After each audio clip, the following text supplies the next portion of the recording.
à 20 et en fait on va finir du coup à 30. Comment on dit 30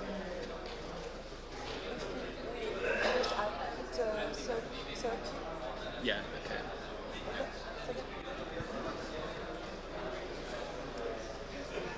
C'est bon. Tu l'as dit de pas trop bouger? Hello. C'est OK?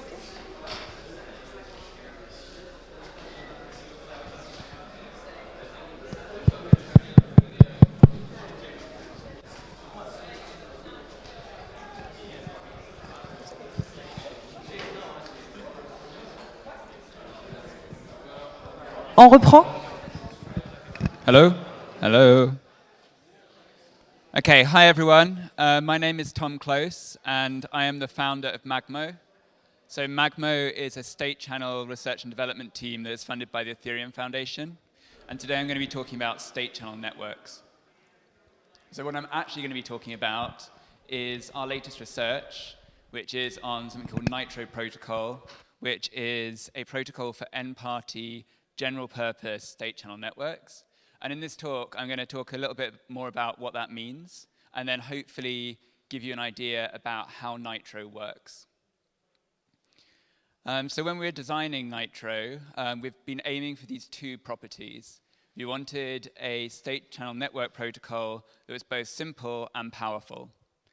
And the simplicity comes in, so our channels are independent. We don't have channels where you have to do atomic updates across them. That makes it easier for people to work with these channels, to build wallets that support these channels, because when you have a channel, you only need to focus on that channel to understand how it's going to operate. You don't need to worry about what's happening in another channel. We have a very simple state format, one state format for all sorts of states. And all of this is supported by a simple smart contract with 9 public functions. On the power side, this is a protocol that gives you virtual channels and ledger channels, so it allows you to build state channel networks. It allows general applications, so you can write little applications that run, that are executed in a multi-party way inside these channels, and that the protocol supports N parties straight out of the box. Okay, so before I go on to talking about that, let me start up with talking a little bit about what is a state channel. And I'm going to give you a little example here that should capture the essential features of what a state channel is. So the example I'm actually going to use is not a state channel, it's a payment channel. I say it's not a state channel. A payment channel is a type of state. A payment channel is a type of state channel. It's just the simplest example. So the scenario here is we have 2 people. We have Matt, who's in the hat, and Tess, who's in the dress. And they want to execute a load of transfers very quickly between them. And they want to do so many transfers, so many transactions, that it's not going to be worthwhile them putting all of this on the chain. It's not going to be economical. And so instead of doing it all on chain, they're going to use a payment channel. So the way that starts out is they start off by exchanging a pair of commitments. So these things are blocks of data that are signed. So start off by Matt sending to Tess, I've got a commitment, we're going to split 5 of the coins are yours, 5 of the coins are mine, and it's signed by Matt. And then she replies, OK, I agree, 5 of the coins are yours, 5 of the coins are mine, signed by Tess. This is important because now it's safe for them to deposit their money into this smart contract. So we're going to have this smart contract on chain called the Adjudicator. Its role is going to be to hold the funds throughout the duration of the payment channel, and then to split the funds only according to the last state at the end. So Matt and Tess can now get going. To start off with, Matt transfers 1 to Tess, so it's now 6-4 to her, and she agrees. So they've now both got signed commitments saying that's a new state. They can do this many, many hundreds of times very quickly. They're limited in speed only by the speed that they can sign these chunks of data and that they can send them to one another. So this can happen like very, very quickly. You do a lot of that. Eventually they get to the end point of their channel where they want to check out their money. So they've done like 100 transactions here. To take their money, they take the final state. So one person submits the final state to the adjudicator, and that starts a timeout period.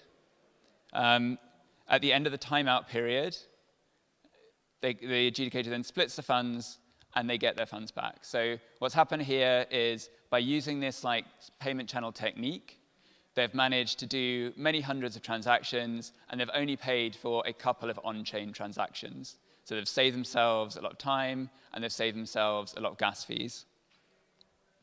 So that's the basic of a payment channel, and that's also the basic of how a state channel will work. So what then is a state channel network? So in the example I just gave you, we had a scenario where these two people wanted to do a lot of transactions with each other. But that's actually quite an uncommon scenario. If you're doing payments, you typically pay a little bit to a load of different people rather than do many transactions to one person. And in the scheme I just demonstrated, we wouldn't get a lot of benefit from using payment channels, because every time I wanted to do a transaction, we'd have to like start with an on-chain transaction, then we could do a couple of off-chain commitments, and then we need to do another on-chain transaction. So we're very limited there. Like, we have to do these two transactions, and then if we're only doing a couple of transactions between us, then we don't really get the benefit. So a state channel network, so what I just described there was direct channels. A state channel network breaks the link from the on-chain deposit to the state channels that supports. So with a direct channel, Matt has done one on-chain deposit, and that allows him to have one state channel with someone. Whereas with the state channel network, Matt can do one deposit and then open multiple channels. And that's the bit that I'm going to explain in this talk. But I'm going to start off actually with direct channels. So I'm going to explain to you how direct channels work in Nitro, and then at the end I'm going to extend to say how state channel networks work the same thing. So in this talk, I'm going to be talking about the on-chain adjudicator and operations that happen in the on-chain adjudicator, and then the off-chain commitments. And to understand how our state channels work, you really need to understand the interplay between these two different things. And to keep things simple, I've color-coded them. So the adjudicator is always going to be in blue, and the commitment is always going to be in yellow. And the way to remember that is blue is for the blockchain. So things that happen in blue happen on-chain, and things that are happening in yellow happen off-chain. So we're going to start off by looking at this commitment. So in Nitro Protocol, as I said at the beginning, we have this very simple commitment format. This one format supports everything we do. So if you're operating Nitro Protocol, you will be formulating states that look like this, signing them, and then sending them to the other parties in your channel. And in explaining this, I'm actually going to use an example. And the example I'm going to use is playing a game of tic-tac-toe. So this is what I mean when I say these state channels support multi-party applications. You can write a game of tic-tac-toe, and we have written a game of tic-tac-toe. If anyone's really bored now, you can just go and play this game of tic-tac-toe. It's really exciting. This actually works. The stuff I'm talking to you about describes how this stuff actually is working today on Ropsten testnet. So the commitments, this is the starting commitment for a game of tic-tac-toe. It's going to start at the top. So the first thing the commitment includes are the participants. And they are encoded as the addresses, an array of addresses of the people inside this state channel who are exchanging these states. And these addresses here, they don't have to be actual real Ethereum addresses that hold money. All they need to be are the addresses that you're actually going to be signing the state channel updates from. They could be like ephemeral keys that you've generated just for the purpose of this state channel. And then after the participants, there's a nonce. And the nonce is chosen by the participants to like number their state channels. It's the way they distinguish between different state channels. And these things taken together form an address for our state channel. So the state channel address is formed by taking the hash of the participant addresses and the nonce they've chosen. So it's up to the participants to make sure they choose their nonce, so each of their channels has a unique address. But it's in both of their interests to do that. Otherwise, things get confusing for everyone. So we've got the first few properties. The participants and the nonce remain constant throughout the state channel, and that's enforced by the framework. And I'll explain a little bit later how that happens. The other thing I want to talk about here is the app definition. So the app definition here is going to be the address of an on-chain contract that defines the rules of the application that is running inside this state channel. So that contract itself is pretty simple. So those rules, the library that defines those rules has to implement a single function, and that function is called valid transition. And it's basically saying, moving from this commitment to that commitment, what are the rules that make it valid? So in tic-tac-toe, that's going to be things like the board has one more mark on it this turn than it did from last turn. It's going to be things like if the player moving was crosses, they needed to have put a cross on the board and not a naught on the board. Those sorts of things are all defined in this application library, and that's the thing that you write if you want to actually write an application that runs inside one of these state channels. Okay, so here I've got the second state in this state channel. So the first state was what player A sent to player B when they're like, hey, do you want to play a game of tic-tac-toe? And what we're looking at here is B's response. And the way this is interpreted is B saying, yeah, OK, I'm happy to play a game of tic-tac-toe on those terms. So what are the changes? What's happened? So one of the things that's happened is the turn number has increased. And that's one of the rules of these state channel commitments. The turn number must always increase from one commitment to the next. And it's the higher, and in the end, when we get to challenging on chain, it's the higher turn numbers that basically trump the lower turn numbers. The other thing that's happened is the signature has changed, obviously, because B is sending this state to A. So it's now signed with B's signature. And one of the things in Nitro Protocol is it's very, very easy to figure out whose turn it is and who's moving. So basically, the rule for Nitro is that players must take turns. So in our example, all the odd-numbered states are going to be done by player A, and all the even-numbered states are going to be sent by player B. And this generalizes easily to 3 or 4 or 5 parties. You just have more parties in your list of addresses, and then you can figure out who is the signer at this point according to the turn number. Okay, so that's the state. So we've now got these 2 opening states. A and B have done this opening handshake. A's proposed the game. B said, yeah, OK, I'll play that game. And A and B both hold signed states from both of them, saying they're about to play this game, and they've each agreed that their starting total should be 5-5. So now they've got the stuff which allows them to safely deposit their cash into the adjudicator on chain. So let's look at the adjudicator. So in the adjudicator in this talk, I've simplified it a little bit. There are actually 9 methods, but in here we're only going to talk about 6, and I'm going to introduce all of them to you throughout the talk. The adjudicator is basically a very simple system of balances. So we have an address, we have the balance, which is, in this example, is just going to hold a single number of coins, but it could hold multiple different types of coins. And then we've got an outcome, which we'll introduce later. So as I said, we're now at the point where it's safe for them to deposit. So let's see how that happens. So the first person to deposit is A. And it's a little bit subtle why it has to be A, but it does have to be A. It has to be A because they have higher priority in the order. So if it all stopped at this point, A would get those 5 coins back out again, and not B. So A goes first. Once B has seen that A's transfer has gone through, B can then also deposit. So the only thing that's stored on chain is the address of this tic-tac-toe game and the total number of coins that have been deposited into it. And it's the ordering that allows them to safely do that. We don't have to store who sent in the coins. We just need to store the total number of coins there. So once this has happened, they can now finish the setup phase of the game. And we basically have one more back and forth.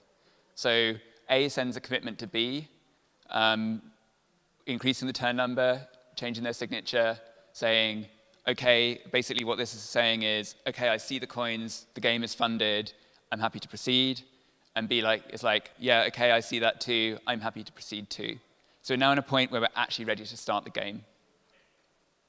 And then this is the first state in the game. So as you can see, we've got the board there. The board is encapsulated in the state.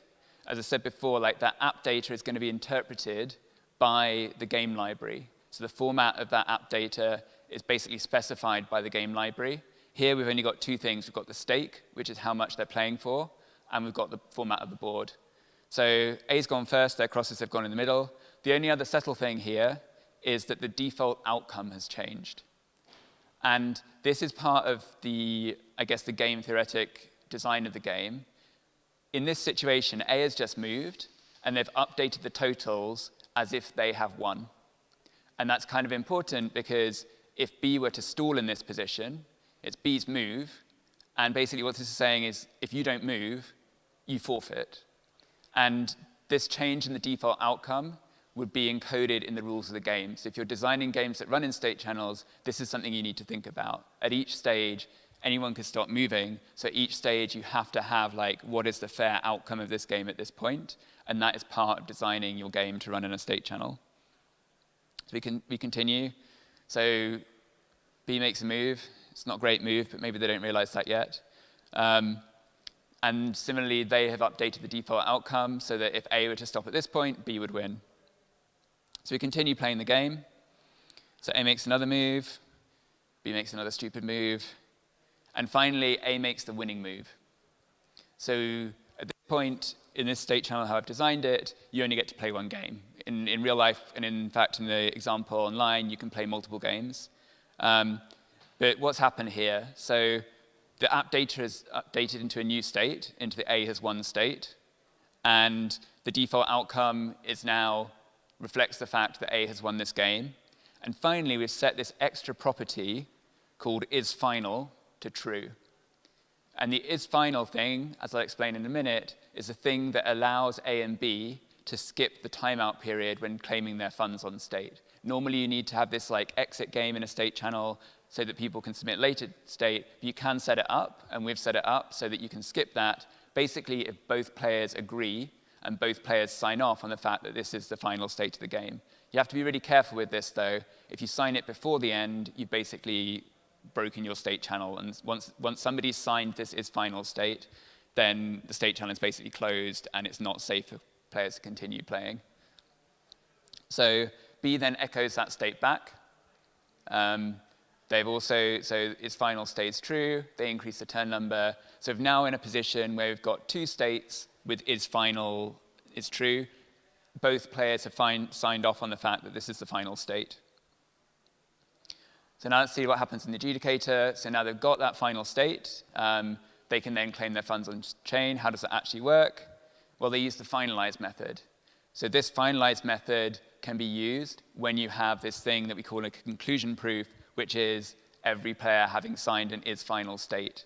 So they send commitment number 9 and commitment number 10 to the finalize method. The adjudicator will check that both of those have is final and that the two of them were a valid transition between each other.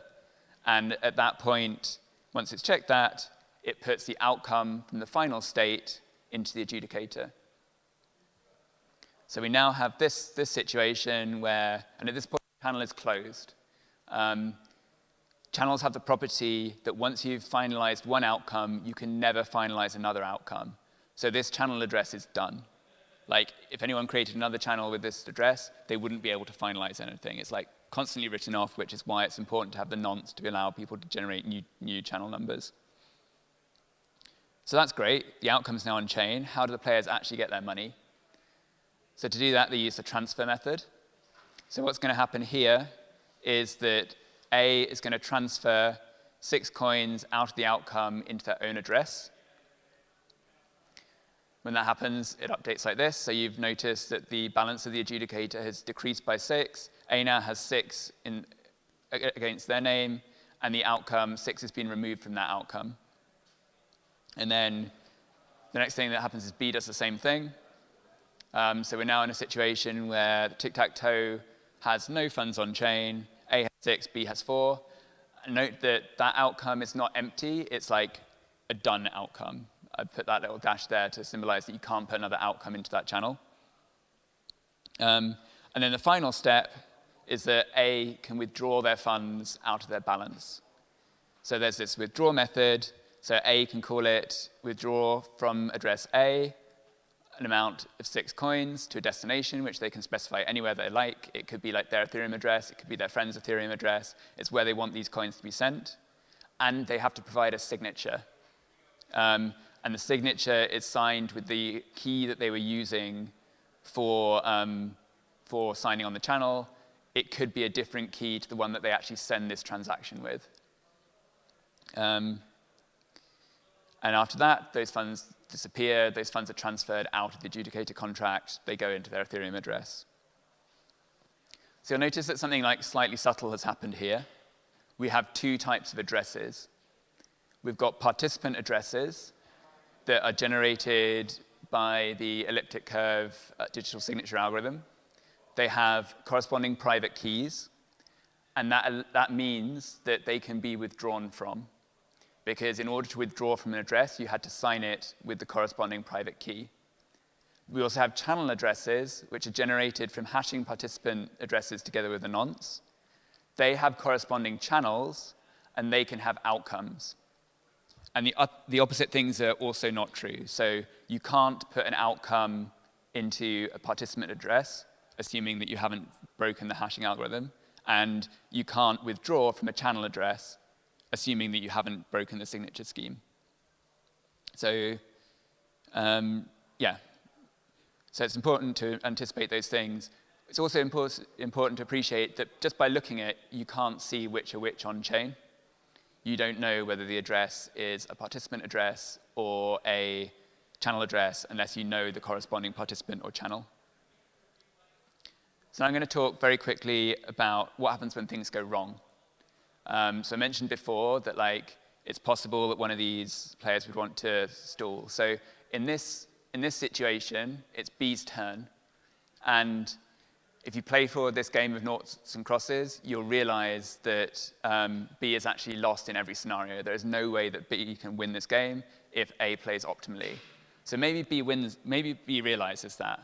And B's like, do I want to keep playing this game?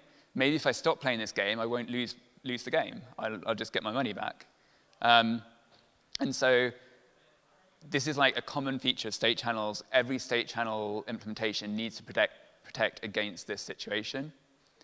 So the way that we do that, so A is sitting there. A hasn't heard from B in a while. A's like, is B going to move again, or is B just stop because they don't want to play this game anymore and they think they're going to lose? So in that case, A can challenge them on chain. So this is the state of the adjudicator after the funding in the middle of the game. A can challenge B. So to do that, they call the challenge method, and they provide the last two signed commitments. And basically, what A is saying here is hey, B, you signed this commitment, and then I made this move, and now it's your turn to move again. You need to move, and you need to move on chain, otherwise this game is going to wrap up. So it's A is laying down that challenge to B. It's really important here that A has provided one thing that's signed by B, one thing that's signed by A, and then it's B's turn to go next. So what that does is that starts a timer. And it puts that commitment on chain. I've kind of abused the notation here a little bit. There would be a separate challenge section somehow. But that commitment would be stored on chain. Timer would be started. It's then on B to respond. So if B responds before the timer is finished, B responds by providing the next commitment. The adjudicator will check that that is a valid move.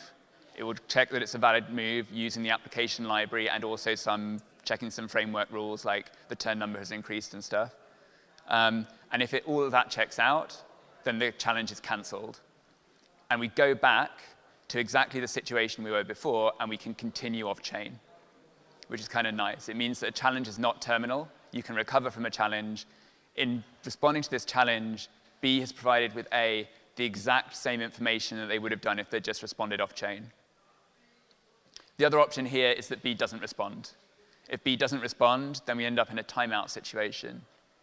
When it times out, the outcome from that final state is put on chain. So there are two ways that an outcome can get on chain. It can either be finalized if everyone signs off on a final state, or an outcome can end up on chain through an unanswered challenge. And you note that this is where it was important that the rules of the game took into account that A wins in this situation. It's treated as if B forfeits. So I'm now going to talk a little bit about the network side of things and ledger channels. So I've given you the overview of how direct channels work. Ledger channels are actually very simple, and they come from asking this one question. In everything I gave you so far, the outcome of the channel allocated funds to participants. What if that wasn't the case? What if the outcome of the channel could allocate to other channels? And in fact, how we set things up, we can't stop that happening. No one can tell whether an address is a participant address or a channel address. So what if we ended up in this situation? So we have some channel L for the ledger channel. It's holding 10 in its balance, and then somehow it's got this outcome on chain where it's allocating 6 to tic-tac-toe. Anyone could then call the transfer function and end up in this situation where L only has 4 and tic-tac-toe has 6. And the observation here is like, this is exactly the same as what would have happened if the participants had funded this game directly. So like, it's exactly the same situation as if A had put in 3 and B had put in 3. So say we're in this situation, what would that actually look like off-chain? So imagine we've got this commitment here. So I've got a new commitment. This one is not running the tic-tac-toe application. This one is running a special application called the consensus game. The consensus game is basically a game. It's just a Nitro application. It's defined by the game library like tic-tac-toe was. But this has a special rule, which is the rules of this game is one person can propose a new outcome, and then the other person can either accept or reject it. I've added at the bottom there a little diagram from the paper. I'm not going to talk about that too much. What this means, the square means the adjudicator. So this means the channel L is allocated 10 in the adjudicator, and then its default outcome is 5 to A and 5 to B. OK, so with that, we already have this L commitment. I'm now going to start off the tic-tac-toe game exactly like I did before. So this is A's proposal to B. Hey, do you want to play tic-tac-toe? Then this is B's response. Yes, I want to play tic-tac-toe. They're now both holding a state from each of them. This is the point where if we were going to fund this on-chain, it would now be safe to do so. But we're not going to do that. We're going to try and fund this through the ledger channel L. So how does that work? Well, start off with A proposes a new outcome for the ledger channel. And in doing this outcome, they've reduced the existing outcomes by the amount in the ledger channel. So, sorry, in the tic-tac-toe game. So in the tic-tac-toe game, for some reason here, they're not starting with equal totals. A is starting with 2, and B is starting with 4. And so they've taken 2 off A's total, 4 off B's total, and allocated 6 to the tic-tac-toe game. And if B wants to fund this off-chain, they reply and they confirm. And the rules of the consensus game is once B is confirmed, that is the new outcome. So A and B have just funded this game off-chain. The reason it's funded is if push came to shove and they didn't agree, they could take this ledger commitment to the chain and get back into that situation I showed you at first, where L allocated funds to T and then move funds out of L into T. So yeah, this is what's happened in the language of the paper. We've funded this new game. We had this game that wasn't funded, and now it is funded. So A and B can then play tic-tac-toe. I'm going to jump back in when right at the end of the game. So what's just happened here, so A sent the final state to B, B agreed and sent it back. We can now close this channel off-chain, almost exactly the same as we opened it.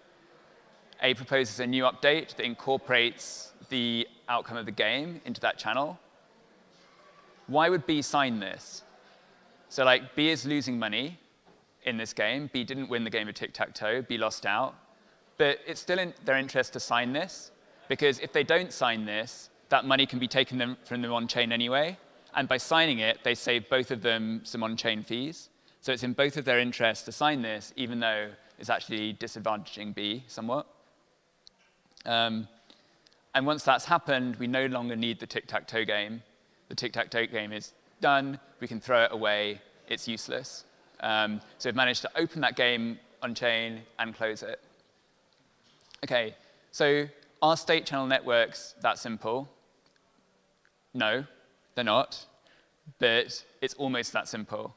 So I've skipped over a few details. As I said, there are actually 6 methods in the adjudicator. You have to account for things like somebody challenging with a really old state.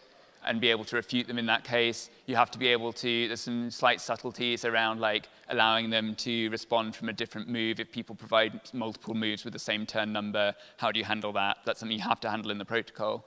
And then there's also this idea of virtual channels. So all I showed you there was ledger channels. So A and B between them can have multiple channels for the same deposit. What I haven't yet showed you is how if A and B don't have an on-chain deposit, but are connected through C, how they can open and close a channel off-chain. It turns out to do that, you need a different type of outcome, and you need one more method on-chain, the claim operation. And if you're interested about that, then you can either read the paper or the code for this. All of this behavior is coded up. So you can read the contract on-chain that implements this. That's all I got. Thanks for listening.